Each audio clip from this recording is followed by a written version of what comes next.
Hello, everybody. We are back with the second BookTube Chicks Book Club live show of 2020. This month, we read Don't Read the Comments by Eric Smith, and we are excited to talk about it with you guys today. So our live shows start off spoiler-free, and then we're going to go into spoils, but we will let you guys know before we start spoiling the book.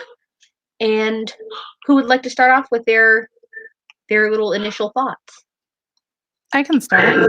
Okay. So I knew that it was like gaming internet related, but I didn't know exactly what it was about. I may have forgotten, but I really, really liked it. I thought he did a good job of talking about some of the things that females go through in the gaming industry. And I thought the two perspectives were done pretty well. Divya's perspective and Aaron's perspective. And I loved how they kind of both had completely different things going on, but they were able to find common ground in the game that they were playing. And even though there was like romance in it, I liked that it wasn't really the main focus of the book, or at least it didn't feel like it. Like I think the whole thing was just done pretty well. So I agree that the romance wasn't the main focus. I already forgot my rating. I'm pretty sure I gave this 4 stars. I didn't really have any expectations going into the book. But I ended up enjoying it. I think I kind of enjoyed Divya's perspective more than I enjoyed Aaron's, but I think that's just because when I first started the audiobook, I kind of got more invested in her side and kind of like didn't pay as much attention with his side. It kind of reminded me, like with the whole convention thing, kind of reminded me of Geekarella. Yeah, a little bit.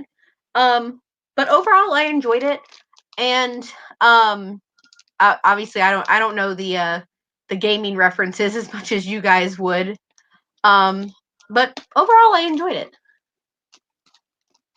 Yeah. Am I echoing you guys? yeah, it's probably Chloe from Chloe's end.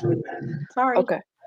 But I enjoyed the book. I don't know if this is this Eric Smith's first book that he's ever No, written? he did Geek's Guide for Dating. I think Chloe read that. Oh, that's right. Okay, so this is my first book by him. I honestly, like, when you guys suggested the book, I read the synopsis and I was like, okay, this sounds fun, and then I forgot about it until I went into the book, and I was genuinely surprised by how much I did like it. I thought the characters were really interesting to read, and I did like that Eric Smith did kind of touch the whole thing of Gamergate, and it was just interesting to read. I am not I'm pretty sure it happens, but I didn't realize that how much of an issue people have with having different people in the gaming world. I mean, it's just a game. You're playing to have fun, and apparently people have a real issue with women, with different types of people going into this one community kind of thing.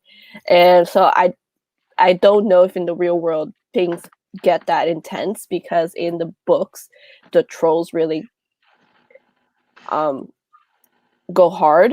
And but it was interesting to read. I really enjoyed the whole I did like the dual perspective, and I didn't really have a preference between the two of them, but I did like it, and I did give it 5 stars. I agree. I also didn't know like that this was such a thing, like an issue in the gaming world. I mean, I still don't really understand. I don't know if either of you have seen stories about people getting like swatted, right? Because they will have entire SWAT teams go to like a gamer's house, and that's some serious stuff. I mean, I get, like, I knew that it gets serious, but throwing eggs at someone's mom is kind of pushing the point. Threatening, I feel like, and I guess reading the book made it seem more real. And I do realize Me and you, Desiree, talk about this a lot about Gamergate, and that men have a real problem with women being on this community. And I guess like we talk about how, you know, when I was younger, I used to play a lot of video games before I got into spending more of my spare time into books. And I've never, ever played a multiplayer game online, revealing myself as a female, or with headphones where people can hear my voice because of this thing. You know, I'm someone who actually kind of, even though I hate it, I take mean comments seriously, and it bothers me. And so I could never allow myself to put myself in that situation. So I applaud women who do it, and I applaud women who kind of like are paving the way. But I do also feel bad for them because they are living this reality. And I don't understand to this day why it is such a big deal. Are we in like spoiler territory?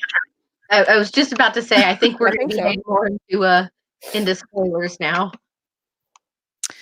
So, you know, I agree with everything that Kat just said. And it's hard. There's a lot of times that I've been playing a game and had some random dude be like, get in the kitchen and make me a sandwich, or just like something ridiculous. But, you know, this story really touched me, obviously, because Divya and Aaron had an opportunity to get to know each other in Reclaim the Sun. And, you know, that's pretty much how I met my husband. You know, we were playing Halo 2 together, and we got to know each other in game, not trying to make anything happen, just casually playing together. And that's how we got to know each other. And then we kind of took it to more real world places like texting and talking and stuff. And it was just nice to see that represented on the page, just how that can happen.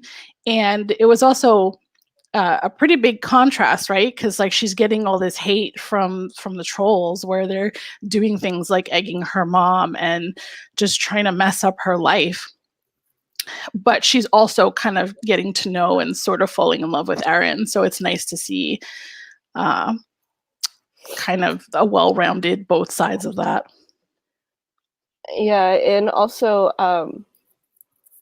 people always say, you know, when you put yourself out there, you're kind of opening yourself up to not just the positive of things, but to the hate. Excuse me.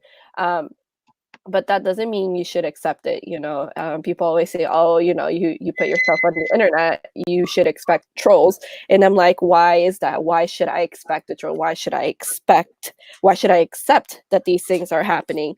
You know, I don't understand why there is, like, I'm going to continue saying this. I don't understand why there's so much hate, why someone is so bothered by having these people who are just there to have fun and play a game, you know.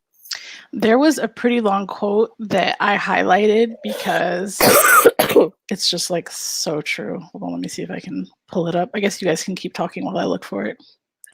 I'm trying to find, I can't remember the name of the guy who was an ass, and he owned that gaming company.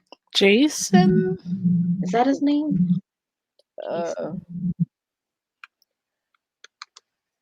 I want to say it was Jason. It started with a J. Yeah, it started with a J, but I'm like, I don't know why Jason doesn't sound right, but I'm gonna believe you until I find evidence of the contrary. Because I know Ryan is his friend, who's the artist. Who's Chad? Okay, so here's the whole. It's Jason. It's Jason. Oh, Jason. Okay. Here's the whole quote. So she says, there are a few dumpster fire comments directed at the way I look and some racist remarks by people with no avatars, cowards who won't show their faces, but nothing out of the usual. Ah, lovely. Someone wants me to wear less clothing in this stream. Blocked. A link to someone promoting my upcoming appearance at Gamescom. Nice. Retweeted. A post suggesting I wear a skimpier top and someone agreeing. Charming. Blocked and blocked. Why is it that the people who leave the grossest, rudest, and occasionally sexist, racist, or religiously intolerant comments never seem to have an avatar connected to their social profiles, hiding behind a blank profile picture? How brave, how courageous. Yeah, I actually remember that quote and I really like it. It actually reminded me of Jeffree Star, since we all like Jeffree Star. He did a video. This was way months ago. He did a video where he was talking about reading mean comments or something like that. And someone who, it wasn't just like a blank profile picture. The dude had his full name as his username, and it had a picture of him. And he wrote a super mean, like, really horrible comment to Jeffree Star, and Jeffree Star featured it on his channel, and this guy started getting a lot of hate, and there were people actually defending this guy, and this guy actually threatened to sue. And I'm like, you put yourself out there. You put yourself out there. You made this comment. It's a public platform. You made this comment. You need to go down with the dumpster fire that you started. I think Jeffree Star, to kind of like appease everyone, because it kind of got a lot more attention than he wanted. Right. He ended up like deleting. You know how on YouTube you can delete part of a video now? He deleted that part of the video. But I'm like, in a way, like, I get it. These people want to be assholes, and they thrive on causing pain and saying mean things, and they're gonna try to hide their identity. And then there's these guys who are more brave, and then they realize the repercussions of their actions, and they turn into little children and be like, cry, that's not fair. I mean, the thing that, is just frustrating is that, not that there isn't hate in real life, because there is, right? You still have people that are racist and just ridiculous in real life, but it doesn't happen quite to the degree that I feel like we see it online, because people just, there's something that happens. I think you have people who are like, this is who I am, and I'm going to conduct myself the same exact way online because I'm going to be real. And then you have people that are like, nobody knows who I am. I can do whatever the hell I want. Yeah. And I'm not one of those people. So like, I think it's silly to me. It's like, why would you want to intentionally hurt people? Why? Like, there's just so much in human connection. Why wouldn't you really want to make genuine relationships and friendships and stuff like that? And yeah, I agree. Is there anything about the book that you guys didn't like? I don't know if there was something like not done well, or maybe it was just like a particular scene or character. Yes. Go ahead. So I don't know, right? I have no idea, but I was reading the ARC, and as I was reading the ARC and listening to the audiobook, I noticed there were like some edits, and that's going to happen. Of course, I get it.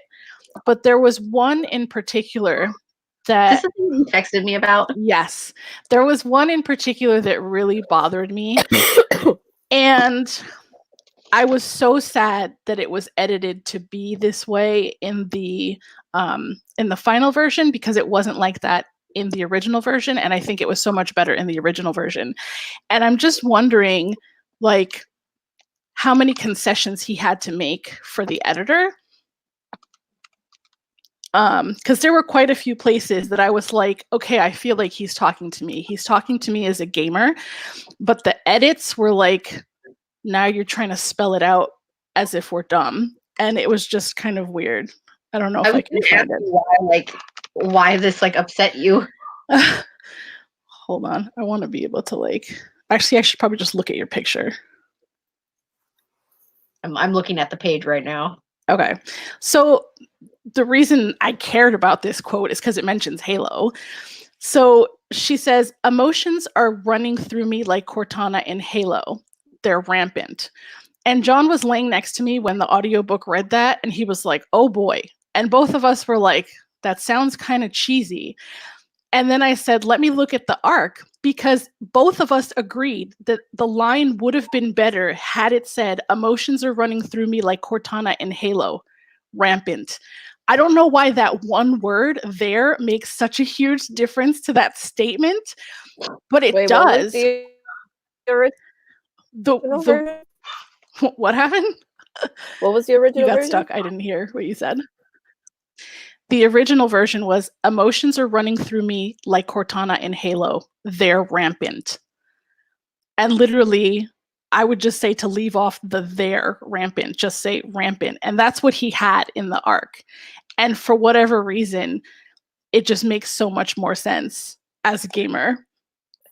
So that just adding the word "there" just like felt like you have to explain it, like you have to state what we're talking about. I don't know. That one line really bothered me. I kind of lost you guys for a second. I messaged in the group chat. Anybody else got you guys froze for a minute. Can you hear me? That's right. But- I can hear Kat, Okay. but Chloe's getting a little choppy. Yeah, Chloe, you're breaking up a lot. Yeah. And you're frozen. Yeah, on I screen. just messaged in the group chat because I was very confused. I can't move any closer to my router, so we're just gonna have to see what happens. So, but that was the one line that really, really stood out to me as far as like, damn it, why did they make him edit that? Because it was perfect just the way it was. And, then I started paying more attention to the differences between some of the things that were happening in the audiobook and some of the things that were happening in the arc. And I just feel like he had it right the first time. And I kind of feel bad if an editor was like, just making these edits or forcing him to make these edits to speak to a wider audience. Bother you? Or like it. That's what I wanted to know. It didn't change anything. Like it just left out the word "dare." I feel like it changed everything. The sentence still means the same thing. I mean, yeah, it does, but one is like speaking to gamers and one is like over explaining it, I feel like. I mean, yeah, I get it, but I'm like I don't know what kind of like geeky gamer stuff you like, right? But I don't like things that have the names on them. Like I wouldn't go out and get a Star Wars shirt that says Star Wars. But I would wear different Star Wars shirts. I think there's just something gave me a about shirt with the word Scythe on it for the Scythe series. I gave it to you. But I didn't go out and buy that. Like, I just think it's more fun when you're in on it, when you're kind of in on the secret versus having it spelled out for you. I don't know. Maybe that's kind of gatekeeping. I don't know. No, I mean, I understand what you mean. I guess I can't believe that one word has bothered you so much because essentially the sentence is saying the same, but I understand like what. Oh my gosh, we lost Chloe completely. Yeah, I was just gonna keep going until she can get back in. Okay. Excuse me, I am sick right now, so I'm gonna be coughing all the whole time. But I mean, I like what you said about how one sentence means that he was talking to you, and then the other sentence means he's. Okay, hold on. Chloe's trying to FaceTime me. Oh my god. Are you guys still live? Yes. Yes. My internet just completely went out. Now it's just connected again. Yeah. Yeah, we're just gonna wait for you to get back. We're just gonna keep going until you can come back in. I think I'm going in right now. Okay. All right. Literally, my internet is perfect any other time of the day and just decided to go out now. Okay. All right. We'll see you in a few. Okay. But what were we saying? Oh yeah, so I mean I get it, but I guess for me I wouldn't I mean I guess you think differently than I do. I wouldn't have thought anything about that one word being included or not. But and it's like it wasn't just me because John was laying right next to me, and when the audiobook said it, he was like, "Oh boy," and he was like, "That sounded kind of cheesy," and he was like, "Yeah," and then I was like, I wonder if it was written differently in the arc. And that's when I went to go look at it. And when I read him what was in the arc, he was like, no, that sounds right. That sounds less cheesy. So, yeah. Maybe they have to appeal to the non-gamers. I mean, although either way, it makes sense, though. I assumed that's some of what was happening. I'm just wondering, like, how much of a fight he put up, or if there was any fight at all, or if the editor just went like, there, and just like stuck the word think in it there. was that simple. I think it was just the editor Yeah. editing it. You was were just one thinking like word. above and beyond. And it was probably just as simple as the editor saw this and be like, okay, I'm gonna fix this sentence. Because like I even like texted Chloe to be like, you have the book, right? Show me what it says in the book. And so she sent me the picture. I'm getting my copy tomorrow, and I think I'm just gonna white out that word. It's just a word. Listen, I got feelings. Yeah, but I agree. There probably was no fight for that word. It was pretty straightforward and simple. Hey. Chloe, you're frozen again. You're breaking up. That stinks. So she's asked the question, who did you not like as far as characters? Obviously, there's a lot of problematic characters. Jason is one of them. He really pissed me off, but he's also, I feel like in a book like this, you have to have enemies. And he's just someone who is there looking out for himself. Mm-hmm. And honestly, I'm glad at the end that they got their revenge on him, but also that they kind of like broke apart from him. Right. Like he wasn't content. There was no redeeming arc for him because he's not the type of character I want a redeeming arc for. One thing I did not like, and I wish, not that the author could have done better, I just wish this character would have done better, and that was her friend when her friend got threatened, and she decided to completely ghost. Just ghost star. And I'm like, if it was me, and it was any, for example, Desiree, if you're the big famous streamer, and I'm the one who's getting threatened, the first thing I'm gonna do is I'm gonna tell you, I'm gonna like, hey, I need to back off, right? Because I'm getting threatened, and I don't want, I'm scared for me and my family, blah blah blah. I'm not, the first thing I'm gonna do is not just completely start ignoring you, especially because we're such good friends. And I just I'm just wondering what was going through her brain. I understand she was scared, but my first thought wouldn't have been, okay, I gotta just completely drop off of the face of the planet and not explain anything. Because if anything, by not explaining anything, you're making Divya, she's gonna pursue you a lot more because she's your friend, and she's gonna think that something's happened. She's gonna think that she did something wrong, and I just feel like you added more problems for Divya than there shouldn't have been. I didn't get the impression that she had totally disappeared. I was just under the impression that she was slightly standoffish and distant. So Divya was noticing something was happening, but not it. She didn't disappear so much that she was like, hey, what the hell's going on? It's kind of how I had read. No, I got the impression that, because every time she would talk to her, she would be like, hey, I'm doing something else. So she would kind of not necessarily disappear completely, but she would just kind of give her one word answers. Yeah. And I just feel like that's adding more to if you started going through more problems and there was nothing wrong with being honest, being like, hey, something's going on with me right now. I'm also getting these threats, and I just feel like I need to back off a little. There's nothing wrong with just saying that instead of putting more worry on Divya's plate. Right. So that was the one thing that I wish her friend could have done, be a better friend. I think the other thing that I felt like should have had maybe a little bit more thought, or it's hard to take it seriously, the fact that they kind of set up this sting operation to catch the trolls was just so unrealistic to me. And while, you would hope that if someone was breaking laws and doing bad things to you, that they would get in trouble for that.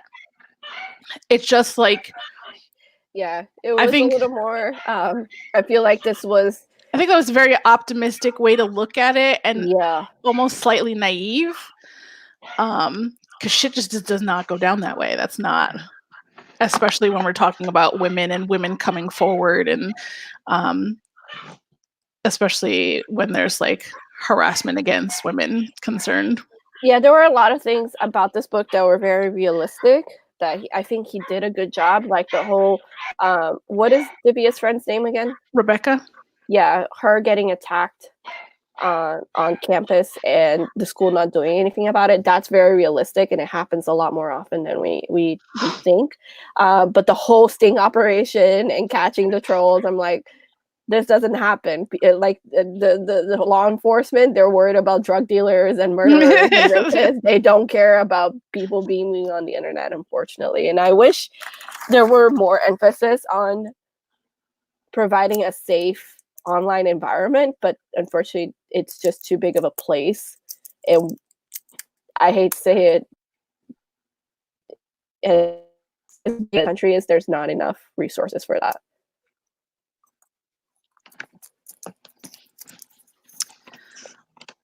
Trying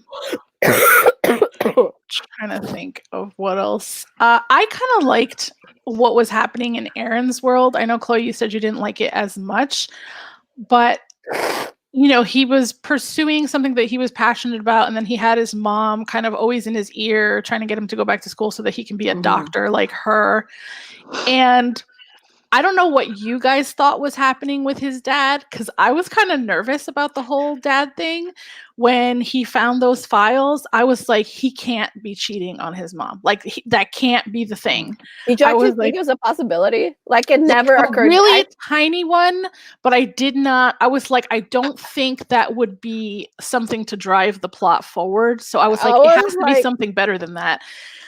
I thought maybe he was like, I thought maybe his parents were gamers and they just didn't want to tell him because they were embarrassed about it or something. Yeah, like, I thought it was going to end up being like that. I feel like if their parents were gamers, his mom wouldn't have been as against it as she was. When I read that scene, he would automatically assume he was cheating. Yeah, I get it. It might have come to mind. But I was like, oh, Aaron, no, that's not what's happening here. What I thought was going on, because he was talking so much about his dad playing a game, what came to my mind is that his dad was writing a game. Like, he writes the plot for the one game with Jason. I thought his dad was writing a game, and I thought the love letters were part of the game. That's what I immediately thought. Now, the fact that he was writing... Now, the fact that he was writing fan fiction, I was like, I did not like that. That didn't even cross my mind that he was writing fan fiction. That's funny. I don't know at what point the light bulb went off, but at some point I was like, oh my God, he's writing fan fiction. This is so wholesome and so cute. Like, I thought that was awesome. And, you know, I liked that then he was like, wait, you thought I was having an affair, so you believed what you were reading? That must say something about my writing. He was so proud of that one moment. As far as his parents, the one scene where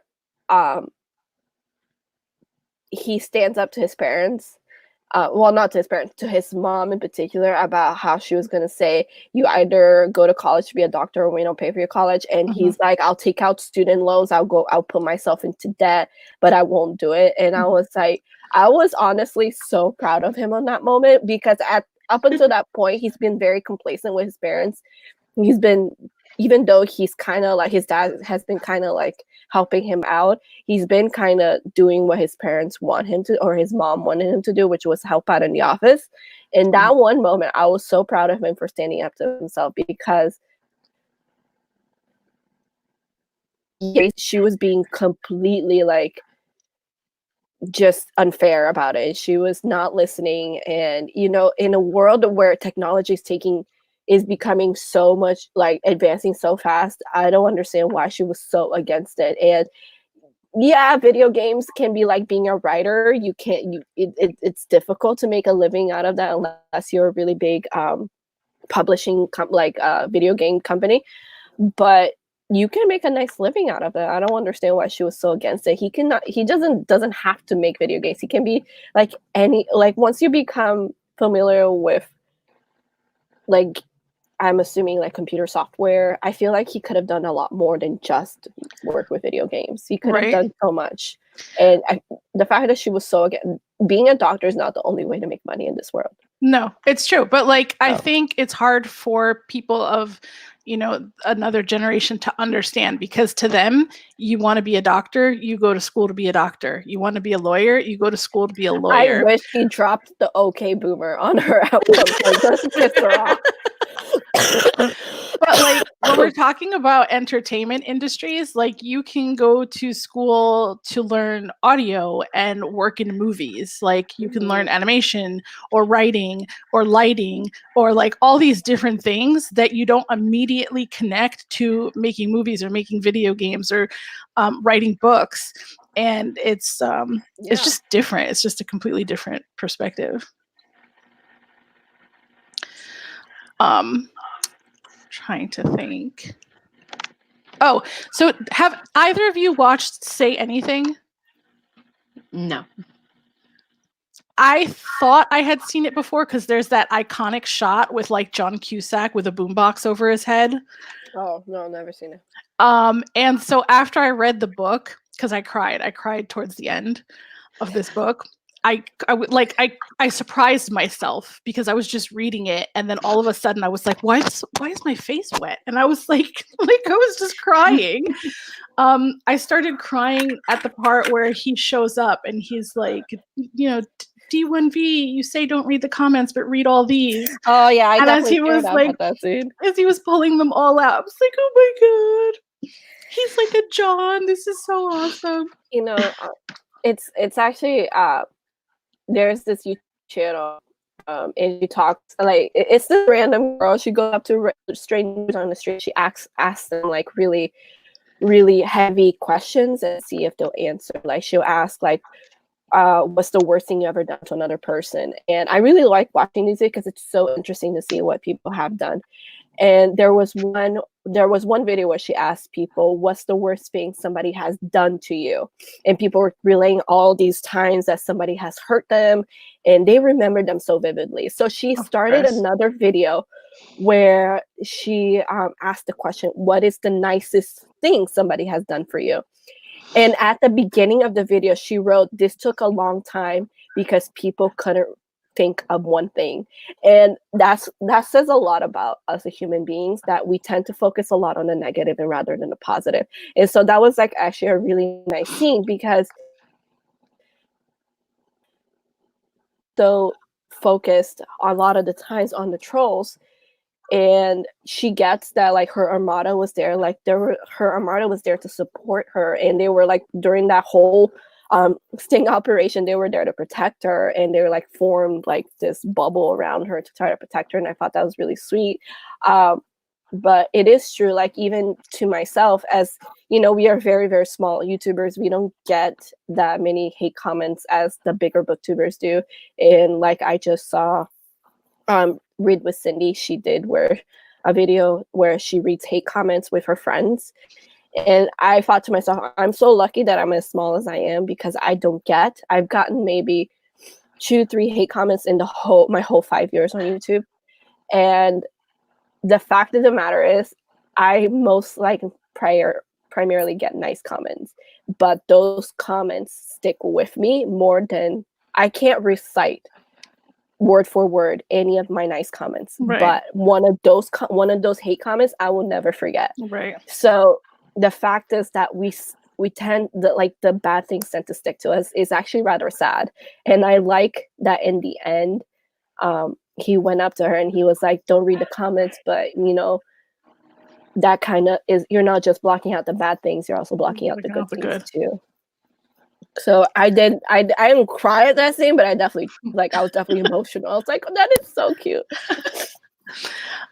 What did you guys think about Bookstagram being incorporated into things? I didn't think too much about that, but I did notice that there was a lot of bookish things incorporated into it, because I was hearing a lot of book titles that I was familiar with. A lot of book titles, yeah. I thought that was pretty cool. And I was actually watching, I want to say it was Books and Lala's Contemporary-a-thon vlog, and it was one of her vlogs, but she mentioned something about one of the books it had mentioned other authors that she recognized, and how she was talking about how she loved like seeing other authors like shout out each other in their books, and that really made me think of this book, since there's so much reference to different ones in here. There was like Heart of Iron, Savage Song was in there. I remember Savage Song, yeah. And then I didn't know it, and it may or may not be a reference, but John heard me listening to the audiobook and he was like, Vox Populi. And I was like, why? And he was like, that's from Red Rising. Like, that's where he knew it from. It means something on its own, so it may or may not have been a reference, but he referenced Red Rising. And then something that I thought was interesting was the name of her ship. It actually translates to I Will Not Yield. So I thought that was pretty interesting. Yeah, there were definitely a lot of book references in here, game references. Yeah, definitely a ton of game references. Yeah. I feel kind of like confused on this conversation just because my internet's been going in and out, so I don't know what you guys talked about when I got bumped out. We were talking I'm kind of just rolling with it at this point. The words that she didn't like added into the final version. We talked about that for a while. So I feel like, because after I read this, I went and I watched Say Anything, and I kind of don't understand why it was like in there. I was expecting to see more of a connection. The movie was kind of dumb. It was like, you know, it was this guy who ends up falling in love with this like really nerdy girl, and they have a relationship, but her dad doesn't want them together, and then he still wants to try to be with her. And so they end up... No offense, but your description sounds like a lot of movies. Like a shit ton of movies.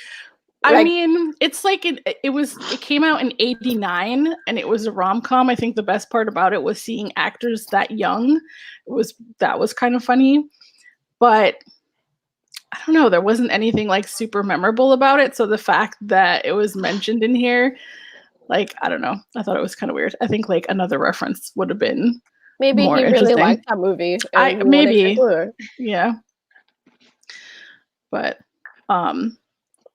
did they say in the book why he picked that? Because I know he picked out a bunch of movies, and Say Anything was the only one. No, I don't remember. Yeah, but I remember seeing.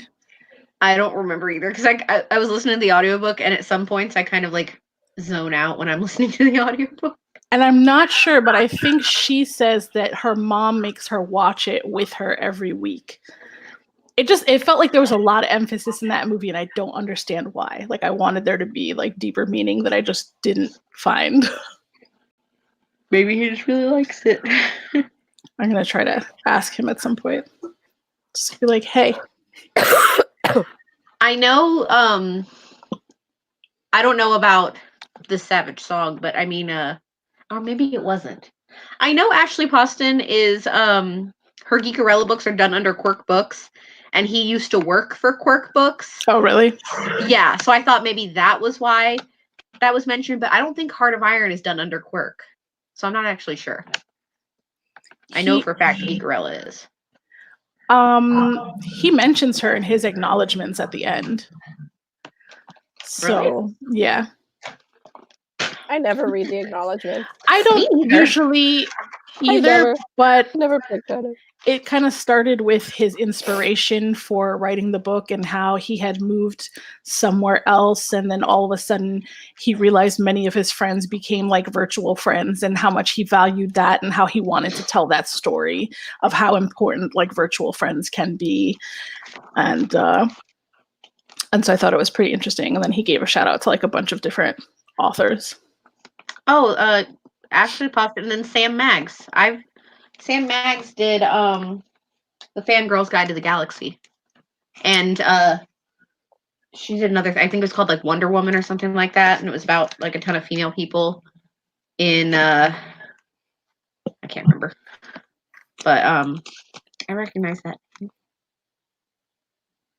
Now I'm like quickly scanning the I didn't find anything about him like working in the gaming industry, but for some reason, like it just felt like maybe he had at some point. It seems like most of what he's done has just been publishing related, but maybe he's just a gamer. Yeah, I mean, but you have to be like a super hardcore. I felt like he just really knew the ins and outs. Or research. Maybe. Yeah, that's true. I thought it was funny that she was a glitch streamer. Twitch. I know. That was funny. I was like, oh, that's so cute. I like that. I like glitch better than Twitch. What did you think about how Aaron's friends were picking on him in regards to him just trying to be nice and trying to be genuine and thoughtful and what? Yeah. Give me a reference because I have no idea what you're talking about.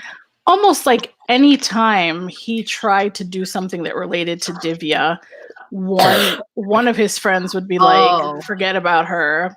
Why are you taking these cheesy movies? Oh my god. Oh, that was like one of my favorite scenes was that like she gave him her headset and they could both like be watching virtual reality together, and he wanted to like have a date and watch movies together like that.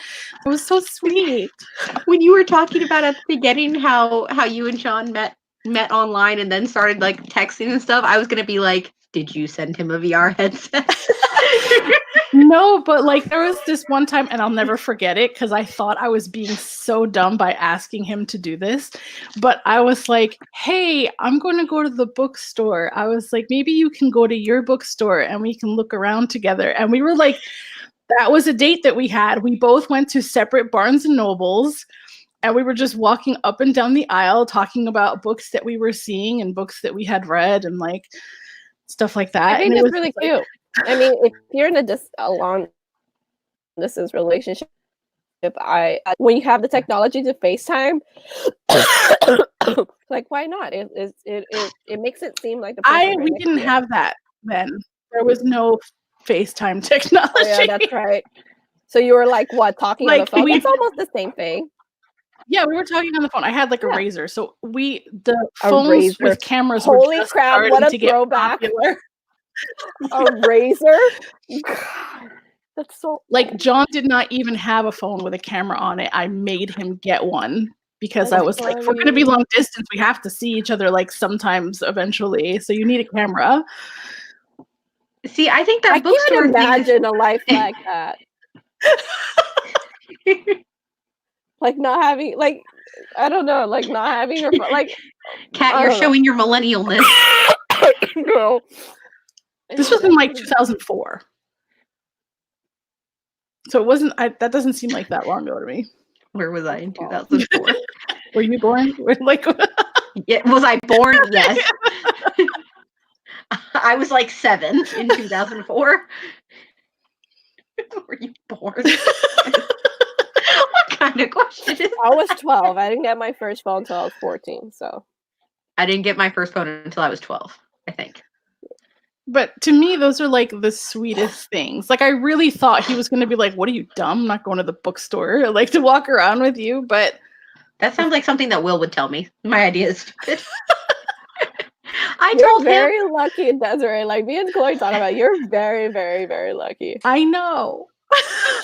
Appreciate your man. I do. That's why we've been together for like, been married for 12 years. Or 11, or who knows? I don't know. I can't. Oh my god! I keep telling my mom, like, because I'm getting like my late 20s now. I'm gonna keep telling her, Mom, I'm never gonna get married. Who's gonna want to get married? Someone who like probably just wants to stay home and read.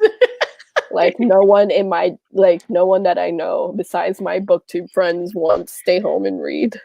You got to get on that online dating, Kat. What did your mom say? She just wants me to leave. Seriously? She just wants me to get married and leave. Oh my god! And I keep telling her, I'm gonna bother you forever. Well, I remember how I was asking you, like it's probably been like a month now, where I was like, "Are you just like never gonna move out on your own, or are you just gonna stay there until you get married?" I would move out on my own if I was moving like far away, like to the point where I can't like the commute would be too long. I was at my friend had like an apartment get together today because she'd been in her new apartment for a week, and just being there, I looked at Will and I was like, I'm really excited for us to like move out and have our own place. It's nice to have your own place. Okay, we need to be back on topic. Yeah, let me see if I have like any final thoughts in regards. I mean, I gave it 5 stars. I hadn't expected to love it as much as I did. I think in the beginning of the book, I was feeling a little bit like things were being overly explained. Like I feel like he really took a lot of time to explain the whole sponsorship thing, and it just kept coming up. And I understand that that's what she used to help pay for things and put her mom through school and stuff like that. But it felt a little over-explained in the beginning. And then I think at some point he found his voice, and it felt like it really connected with me after that. I get what you're saying, but I actually like that he did that, because someone who's not a gamer wouldn't understand as much. So I feel like he did a good job to try to make it not necessarily over-explain, but make sure that the audience knew the world of gaming and how these streamers make their money and stuff like that. Yeah. Yeah, I finished this book actually rather quickly. I was not expecting to love it as much as I did. I actually thought it was funny. Desiree texted me. She was like, "Did you start the book yet?" And I was like, "I finished it last night." I remember I'd mentioned something about it. I don't even know what. And you were like, "Oh my gosh, thank you for reminding me." And I was like, you said that it was on Scribd. Yeah. So I was listening to it on Scribd. But yeah, it was really good. I really liked it. Shit. I did feel like the ending was unrealistic with the whole sting operation, and even the whole part with getting back at Jason, I thought was a little too much. And I was like, there's security everywhere. Like, how do you get away with like stealing this thing, causing this havoc, this chaos? And I'm like, this doesn't sound realistic. I actually felt really uncomfortable about the idea of them just like destroying his equipment or taking the computer. I was like, no, this doesn't feel right to me. Like, I understand some people want justice, and in their minds they feel like that's justice, but it was too. Like when they said that they were gonna when they said that they were going to make a plan and do something, I thought they were going to try to do something where they're going to expose him for having stolen the artwork and stolen the story, not necessarily destroy his equipment, because I do feel like that was a bit much and very unrealistic. Do you remember if they mentioned anything? I know there was something that happened where like the guy came into the pharmacy and he was being racist to Aaron's dad. And I think at one point I remember I think they said they were both brown, but they didn't go deeper than that. Did they? Like, did the author say what they were? No, I don't think so.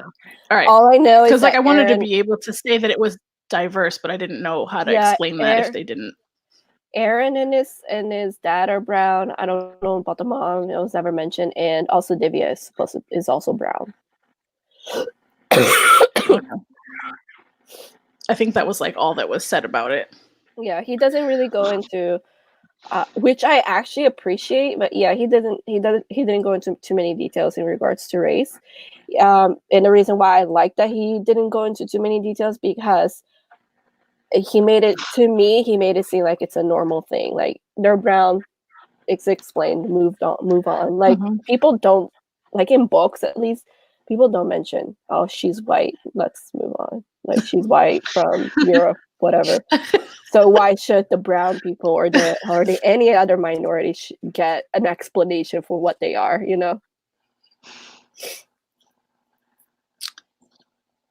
So go ahead. I was just gonna say, I think I would read more from this author. He has, I think it's like a fantasy book out that came out, I don't even know how long ago. I'm gonna try and see, but it looked like it was indie. I don't know. It's called Inked. Well, obviously, I am in blue because I was trying to rep the book. Did blue eyeshadow and everything. I even have like my Gunners. I thought it was green. On screen, to me, your eyeshadow looks green, which I thought went it's actually perfectly. blue. I thought it went perfectly with your hair, so that's why I was like thinking it's green. So, but I loved it. I'm gonna keep telling people about it, and hopefully, I can talk John into reading it. Because after I finished it, I was like, "It was so good. I need to read it." I'm trying to see if like anything else that he has come out with, but he did. I've heard of this anthology before. Welcome Home, an anthology about like adoption. Oh, interesting. He edited that. I think I saw Kayla talk about it. I gave it 4 stars. I don't really have anything to add at the end of this. I'm ready for a nap.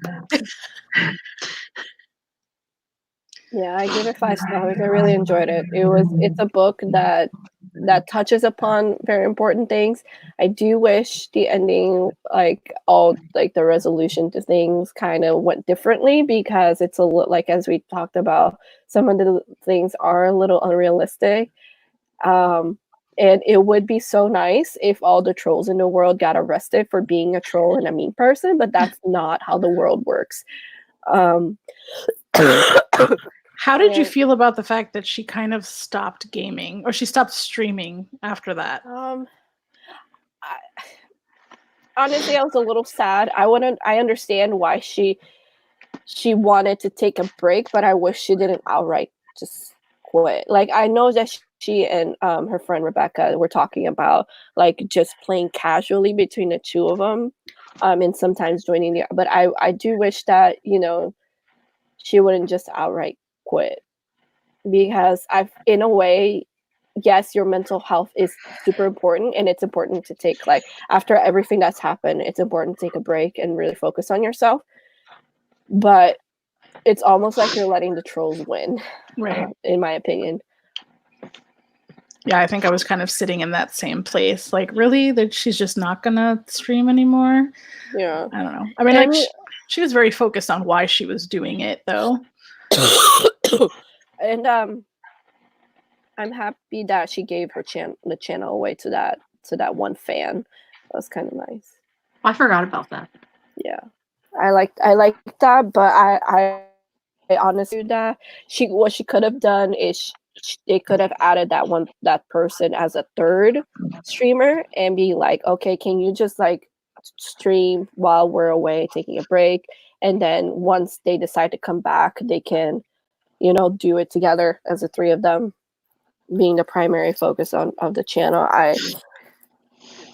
People, the thing is, we subscribe to people for the people, and once someone else takes over, I'm not gonna lie, I will probably unsubscribe because I didn't subscribe to that person in the first place. I subscribed to the old person. So,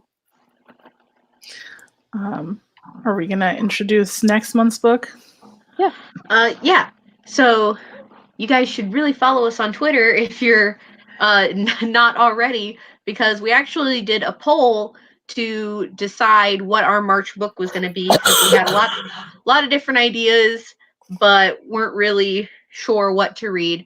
But you guys voted for Reverie by, I believe the author is Ryan LaSala. And I don't know too much about this book. I know that it's magical, and that's about it. But we're going to be reading this for the month of March, and our live show is tentatively scheduled for Sunday, March 29th at 6 p.m. Eastern Standard Time.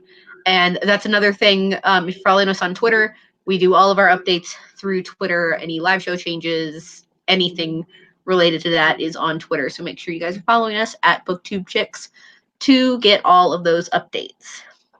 And that's all from us, unless anybody else has anything to add. Nope, I'm good. All right, then we will see you guys next month for Reverie by Ryan LaSala. Bye, guys. Bye.